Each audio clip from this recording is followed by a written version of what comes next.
We're a couple minutes late. We got to get to the president. He's David Chartrand, of course, and he's joining us from Toronto this morning or this afternoon. Toronto Monday. Oh, Monday. Okay. Yeah, Monday I'll be in Toronto, and I'm there for 2 weeks and living in a hotel.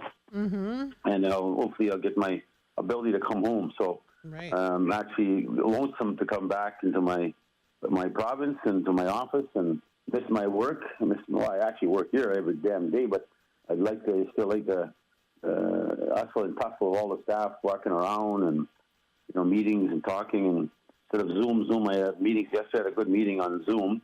Maybe I'll start off my report on that because I know a lot of people have been waiting for this, inquiring when it's going to happen. As you know, we spoke of the road to justice, bridge to justice. I think we called it bridge to justice for 60 scoop survivors. Right. And I had a meeting yesterday, and Albert Beck, of course, is leading that file, and he's going to be taking a leave for 6 weeks. But it doesn't stop the machine of the Federation. We had a good meeting. That was what the meeting was all about. Myself, Wenda, and Stephanie will be taking now the lead while Albert's away. Okay. And so he's going to, of course, still check on his department once in a while. But he needs some time, he said, because he's going through a lot. These are tough jobs. People don't realize the emotion that goes through these things when you talk to survivors and they talk to the, about the issues, the struggles, sometimes the meaning and some demoralizing kind of situations you find these survivors that they went through this stuff, some of it was so vicious and I can't even go into detail to it because when I listened to their conference, when I was at the conference and tears were rolling down my cheek listening to their stories and how can another human being treat another human being like that, so we know the hardships and so forth, and so Albert is now taking a lot of that in his heart and he wants a short break just to regroup himself. Yeah. And because now we'll start to meet with the 60 scoop survivors. So as I said, Stephanie will be taking over. I don't even know Stephanie's last name, but she's an ace for me, and she always covers things when I need her. Mm-hmm. And so she's leaving her department and to go run this department for while Albert's away. But just a quick rundown, just for people to know, the 60 scoop, of course, project is something that has been long awaited for, and we know that Canada settled in the past with some of the survivors of First Nations, and they've been able to at least address some of those issues. But it's really, I think, unfortunate Canada's prejudicial matters of how they look at Indigenous people. Instead of saying, okay, we know we did it to the Métis too. We got to deal with them, and so. But that's not what happens, of course. It's not how it worked. In fact, they took a different approach, more hard-in approach, saying, no, it's not a responsibility. Métis are not a responsibility. And so they want anything got to go to the province. So, again, it leads into a position where you are placed trying to, defend your rights and make sure that, you shouldn't be treated any lesser than anybody else. You have the rights equal to the First Nations. Our rights are no lesser than theirs. And along with Inuit. But Canada has a way of trying to displace everyone, and they would not do a settlement for the Métis. So we know that this battle has been going on for decades now. And at the same time, we're also losing people. People are passing on. And they're not getting no bridge to justice. They're not getting no justice, period. Mm-hmm. They're leaving this world with all the clear understanding they were neglected by the same country they love, and at the same time being prejudicially turned away because they happen to be Métis. So our cabinet looked at this very carefully and he said, look, we're getting a little bit fortunate. We need some money here and there. Let's just put up $2 million of our money, mm-hmm. and we'll get it back eventually when we get a settlement. So in the meantime, we can give the survivors at least a check for $5,000 that if anything happens to them before they leave this world, before any settlement happens, they'll know at least they got some justice. Yeah. And they could definitely address that. So how would it work? I think there's quite a bit already of us and they're going to be verified, of course. The province is working with us on this. Albert set it up, and to verify that they were taken. The rules will be set in place. It'll be on our website. But the first check I actually am going to issue is going to be to Albert Beck, because he's been leading this file for a long time, and I want him to be the first to get number one check, number one first check. Yeah. Anita Campbell, Minister of Finance, has already arranged that there'll be a separate banking account for this. We'll put the $2 million in a separate bank account. And let's always understand, this is the MMF money. This is not federal money. It's not provincial money. This is MMF money. It just shows you how far we've grown and now we can be able to make differences to our people, ourselves. And so how it will end up being is that once the check is issued, once verified, everything, the check is issued, and then when we do get a settlement, we hope it'll be $20,000 and more with Canada. Then we'll deduct the $5,000 from there if they're still, of course, in this world and the good Lord lets them stay. And because that may take a few years yet for Canada. And now there's an election coming up, and may even now delay any type of settlement longer. So in the court cases, of course, as you know, we are taking Canada to court on this issue. Mm-hmm. We're also taking intervener on the Valaria, I think it's called, case, where they're pushing on Métis and non-status 60 Scoop survivor. That's been now in the courts over 5 years, and we're taking intervener to make sure that the resident Métis will not be left out. But in the meantime, that this route to bridge to justice at least give them an opportunity to achieve understanding that at least their government was there for them no matter what. Mm-hmm. So that'll happen, and I can't wait. And I know there'll be in January. This will start to roll out in January. I probably won't be there to give Albert personally the check in his hand, or maybe he's going to be away and he'll wait. But I'll write number one, the first check to him, and then because I'll come home right after I finish my court issues in Toronto. Just for everybody's update, the Métis National Council, of course, took the MMF to court, took me to court, took Clement to court, took all the consultants that we settled with to court, saying we had no right to pay them any settlement. MMF was trying to hurt the MNC, which is absolutely 100% untrue. I've always built up the MNC. I'm the one that fought the hardest for MNC. There's not a doubt in anybody's mind. I negotiated the biggest history deal in our entire lives. Altogether about $3.2 billion for our people, and I'm meeting all of them, Alberta, Saskatchewan.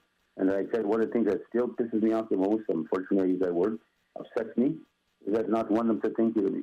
And yet, now what they do to me is they take me to court, try to hurt my name, because they're trying to get revenge because they did not like our position and they wanted to support Ontario. Mm-hmm. Ontario is the big divider of the nation. As you know, the Métis National Council now doesn't have any way. Alberta and Ontario are the only ones there. Manitoba pulled out, Saskatchewan pulled out, BC pulled out, and they still claim to represent the Métis people.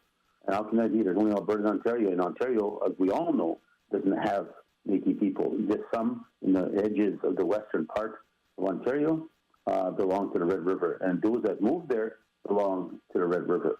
So again, it's just unfortunate that we find ourselves in this position, and it's going to cost a lot of money, and I'm definitely going to be pushing hard to get a return on our money after we win this case. I can't see how we can lose because it just can't be. It can't be. I know they're arguing. So what they're arguing right now, just so everybody knows, they're not arguing about Métis government. What these guys are using, they're trying to say we're a corporation, and the corporation rules say this. So what they're doing is they're trying to make us look like we're just nothing but a corporation, yet we're the ones that been pushing self-government. It just drives me, absolutely angers me. So I've been at this every day here, every morning, 7 o'clock in the morning. I got to listen on Zoom right till about 2:30 my time here. So every day I'm here. I'm not in the golf course where everybody's dreaming where I am. I'm supposed to be on holidays. I end up working and on this damn case. Mm-hmm. Anyway, going back to the important part. So 60 Scoop survivors, be prepared. Your names are in there. We know we have at least, we had 53 at one time quite a while ago, and then Albert said we're way past that now. So again, there's also a voluntary placement arrangement that they call the VPA Child and Family. The First Nations had 5 years on theirs, so I think we're modeling after that. If you had a voluntary placement up to 5 years, that you could then qualify. Mm-hmm. The reason we're making sure we're using their model is because we're going to use that as our argument in the court that this settlement is prejudicial on the base that the Métis did not and should receive at least the same. So that's why that clause is inside there. But again, thank you, Albert Beck, and thank you, Stephanie, for stepping in and helping out, and Linda. Yesterday the meeting was very good. It was nice, good discussion. On the other part I want to talk about is harvesting. Of course, now is now closed. January 15, it's all shut down for us as the Métis. Reverend Métis people will respect conservation is taught to us by our elders. That it's very vital that we do not ever overtake, and that we make sure we always prepare for the next generation. At the same time, we give animals and birds and others a chance to revive themselves, as we always do in our culture. And so we make sure that we do our part in conservation. So that's one of the fundamental things the elders always impose, and actually the elders put in their Métis laws.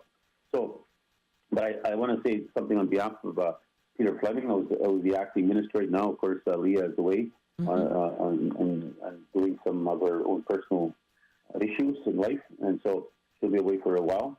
But anyways, Peter Fleming accepted this. He was actually the co-minister, but now he's actually the minister. Okay. But he told me a couple of times what made him proud is that we also have private lands, as you know. We hunt and farm lands as First Nations or private land if allowed. But MMF, in the future vision, we start buying harvesting land that we know that there's animals, whether it's elk or deer or moose. We've now bought different pieces of land throughout Manitoba, and where we are advising our harvesters, they can make an application for a draw, and it's beautiful setups, and we have a campsite in each of them, and they're allowed to go out and harvest for a week, I believe, that they get their permit. And Peter's one of the things that really impressed Peter, because his daughters hunt. He's a grandpa now, by the way. Taylor had a baby. And so anyways, it was women who were coming back out of there with deer. They were harvesting deer. And two different times, two different groups of women came out. They killed their deers. So, and some of the men that were hunting there came out with nothing. And so it's good to see. It's good to see that that harvesters of women are also there. But what's important is not to forget what we have been taught in our culture. Make sure you share the meat. Make sure you go out and help your elders, give your elders some meat, some fish, some ducks, geese, and it really helps a lot. And make sure that it's taken care of and nice and clean, and so the elders and the single moms with children that can't hunt can go out and make sure they still keep their tradition by you supporting that. So again, thank you to all the Reverend Métis harvesters. Make sure you send your tags back because you'll get new tags next year. And I want to thank again the province for our going forward, that there are no charges being laid to our harvesters. They're respecting, of course, the rights of the Métis, and those rights are protected by the courts, and they're following the law. So I really, really like that respect that's being laid out by this government that we have now. So it's always important. And when you do feed, make sure you give your relatives and give out the ability for them to enjoy a nice, good home. Like I would, what I'd give for some most meat right now. Me too. Fried with potatoes. Oh, what gravy. Yum. You're making me hungry. We had that. John, my son-in-law, made that on Christmas Day, and that day I just picked out. My tongue was just sore because I tried to eat so much. I liked it so much, and I shouldn't have done that to myself. But anyways, also another note. Thank you, Mona, for this. Mona Bures.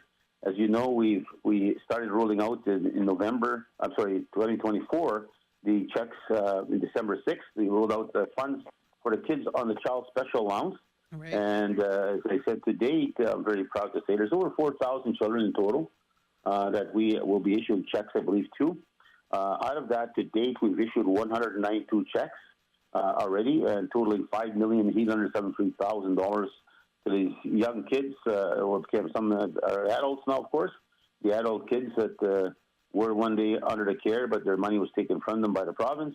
Now we're issuing these checks out, and they're wisely spending it. We have a financial officer that attends and assists and makes sure telling the young man or young woman, now that they're aging over 18, that they have the ability to either help them make a bank account, set up some investment, give them some advice, maybe what to do with the money, because some of them are quite large checks. They're quite large. So I'm quite proud of that. And again, that's Mona and her team in Child and Family. Although there's a strike potentially happening in Child and Family, you might have heard that. And that's right. But it's not because of not what we're trying. We're trying to make sure we treat our staff with the best respect and hospitality, and at the same time making sure they're treated equal as others.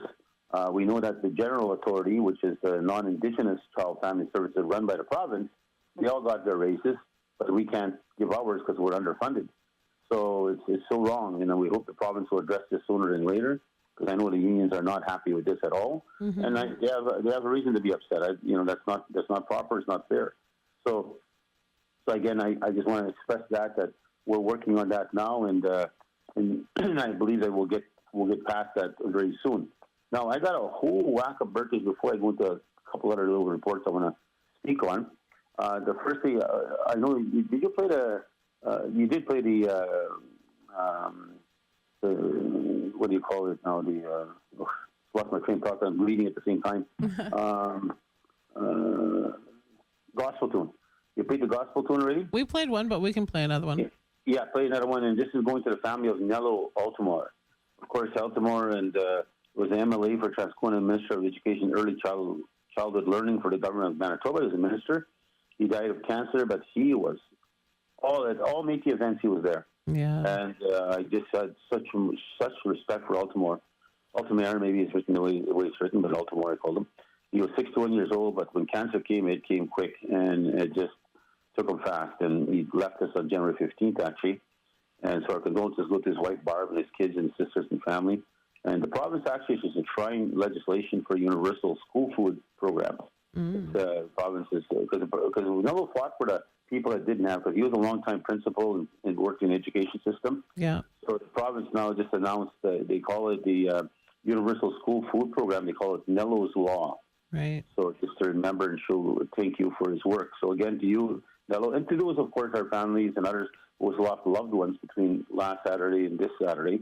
And if we missed them, I want to say again my condolences personally to you from Métis government. Now we've got birthdays. Let's start off with a 75-year-old gentleman. Sorry, can I interrupt you for just a moment? Yeah, sure. I just saw this on social media, and unfortunately, John Zastry lost his wife Dorothy 2 days ago. Oh, wow. Okay, my condolences. Make sure you add them on, please, into the gospel tune. 66 years they've spent together. So. Holy crap, almighty, huh? Yeah.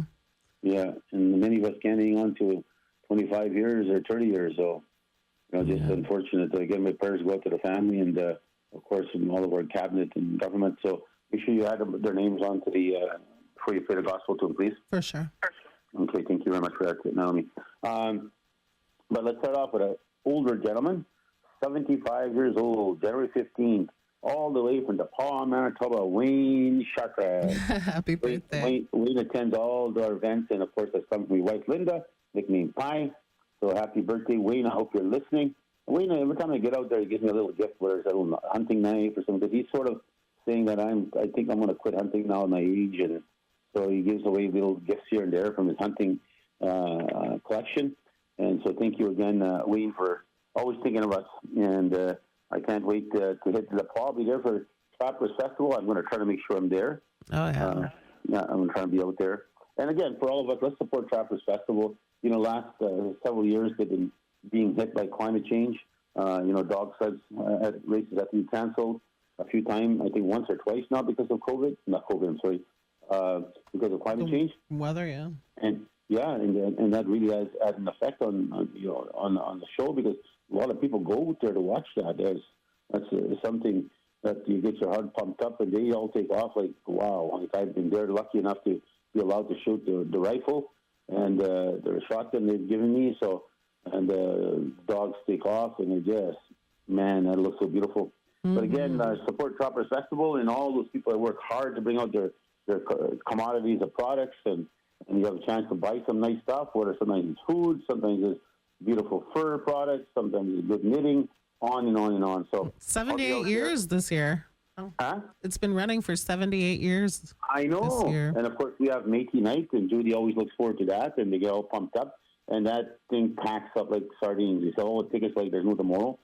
And that thing's filled with people coming out. Of course, we have great entertainment, great dancers, Métis dancing, Métis music, and of course, great food. So again, I'll look forward to being out there. And Judy, I know, will take good care of the people that come to her region to come and enjoy Trappers Festival. But I got Wayne Chartrand. Now let me take some more. I got written down ones here. Kevin Janai, January 26th. That's my nephew. Happy birthday, Kevin. Happy birthday, Neil Chartrand, January 24th. He's from Pine Creek, lives in Duck Bay with Lisa. And then I got Richard Janai, of course. That's my another nephew, the Minister of Youth and Sports. And happy 51st, Richard. Holy, past the 50s. I didn't even know that. Happy 51st birthday, Richard. And then now go all the way up. Another minister. Happy 66th birthday, Joanne Remillard, Minister of Environment. Doesn't say her age. Oh, yeah, Happy 66. birthday. Birthday, January 24th. Right there it is. January 24th. Happy birthday to Daniel Chartrand, my nephew. He's actually playing, of course, hockey in the United States.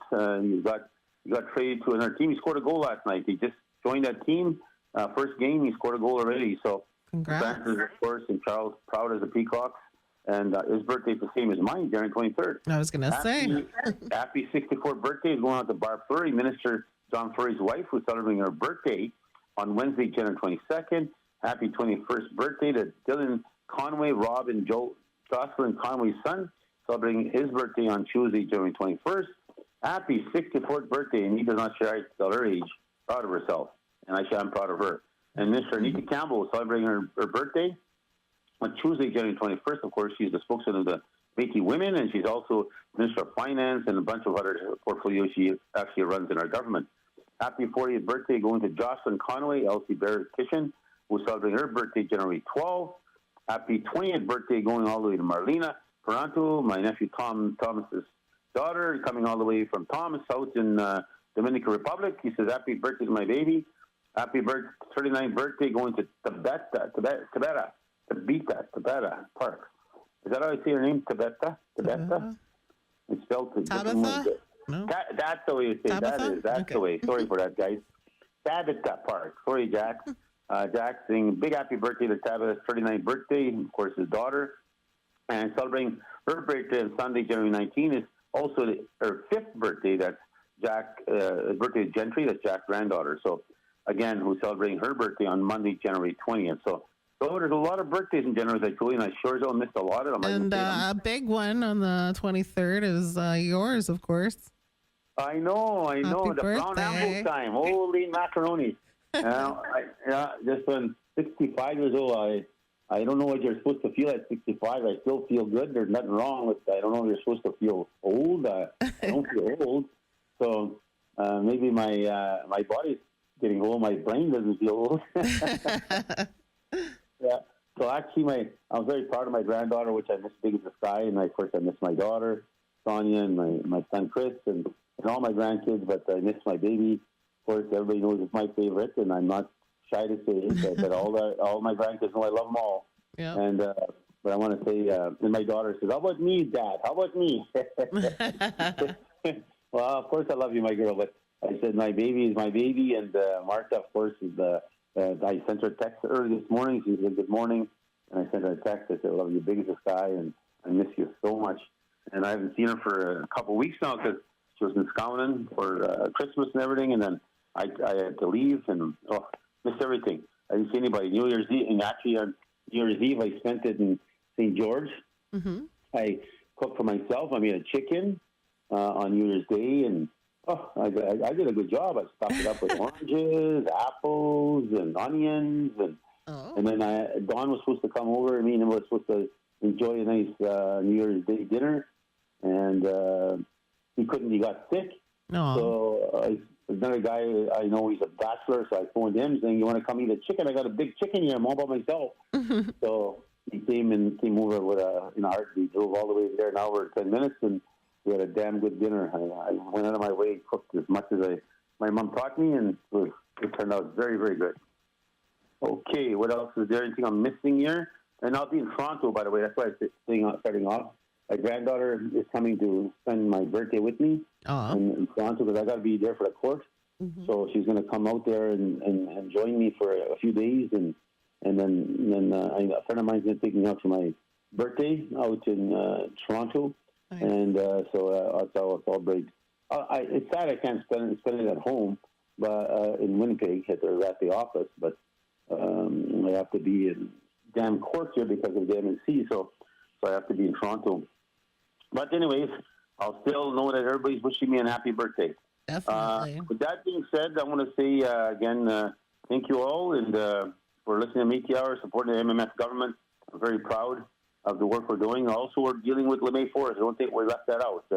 We actually wrote a letter. I just got a brief yesterday in the letter. I was working with Dustin and Sarah, and they drafted a letter on our behalf as the government from Andrew, advising the owners that we are very concerned as they move forward.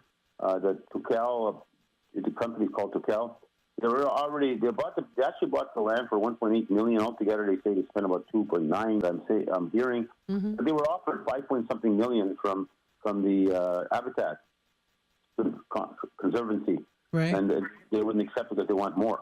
So they think they got something there to run on, but there's a lot of graves in that place, and a lot of them are children's graves, and there'll definitely be a lot of them in Métis. So we're asking permission to go on that land.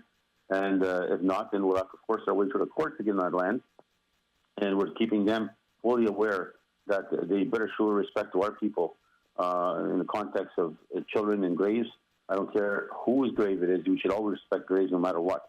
So with that being said, I'll keep you guys posted on that. And our Andrew will be, as I said, sending that letter out Monday. And then we'll keep you posted. So I think I got everything. I wrote as fast as I can every word here. With that, again, thank you, Naomi. Thank you, Red Cowboy Carl, for finding me out here. And I will take off to market this afternoon. And then maybe I hope I can have golf today because I don't have to be in court today. I can play maybe a 9-hole game of golf. Oh, that'd be nice. That being said, I will talk to you. And I'm very happy to hear that nobody got seriously hurt on the storm. Yeah. I'll give you updates. One of our staff, Derek Danielson, he slipped into the ditch. So he waited 4 hours out there with his kids and everything gets put out. He was on his way to DePaul to his funeral. And then of course there was car collisions in Main Street and everybody was just, I was just worried that people we'd hear that somebody died, and then just break my heart to hear that. You gotta watch these storms, be careful, and if you don't have to travel on these kind of storms, don't travel. Yesterday we told our staff to stay home. Unfortunately, if you get no firewood delivered to you, that's the reason why. If you get no services at the MMF, whether it's education, housing, or anything of that nature, everybody is told to stay home because of the storm. Yeah. So again, take care, everybody, and we'll talk to you. I'll be in Toronto next week. Cowboy, you can find me there. All right. Well, have a good birthday anyway, even though you're stuck in Toronto, and we wish you well. Okay. Thank you, Naomi. Okay. Bye.